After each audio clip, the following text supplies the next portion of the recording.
இந்த படத்த நம்ம தியேட்டர்ல போய் பார்க்காம மிஸ் பண்ணிட்டோமே அப்படின்னு வருத்தப்படுற அளவுக்கு ஆளாக்கிட்டானுங்க. இன்னொரு படம்னா, நம்ம நானி நடிப்புல வெளியான படம் தான் ஹிட் தேர்டு கேஸு.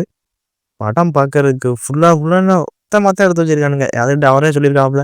இந்த படத்த வந்து சின்ன பிள்ளை யாருமே வந்து பார்க்க வேணாம், வைக்க வேணாம் அப்படின்னு அவரே ஒரு இன்டர்வியூல சொல்லியிருக்காப்புல. ஆனா உண்மையிலே கண்டிப்பா மஸ்ட் வாட்ச் அந்த படமா இருக்கும். படம் பார்க்கறது படம் 2 மணி நேரம் 40 நிமிஷத்துக்கிட்ட இருக்கும்.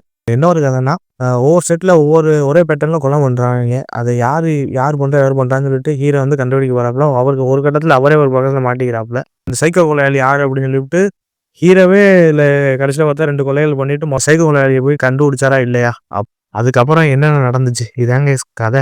கூஸ்பம்பாவே இருந்துச்சு. Netflixல இந்த படம் ரிலீஸ் ஆயிருக்கு. தமிழ் டப்பிங்ல இருக்கு.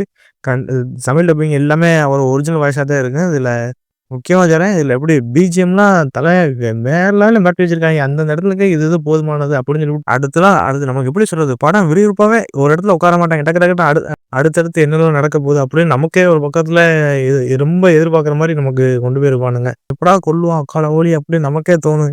கண்டிப்பா சொல்றேன். சரியான மஸ்ட் வாட்ச். இதுல தேவையில்லாததுன்னா எனக்கு இந்த லவ் போர்ஷன் மட்டும் எனக்கு அவ்வளவா தேவையில்லாம வச்சு எடுத்துருக்கலாம் அப்படின்னு நமக்கே தோணுச்சு. ஆனா இதுல லாஸ்ட் ஹாஃப் கண்டிப்பா சொல்றேன். அது மட்டும் மிஸ் பண்ணாதீங்க. தரமான ஒரு கேமியோ ரோல் இருக்கு. இந்த படத்துல வயலன்ஸ் தான் அதிகம்.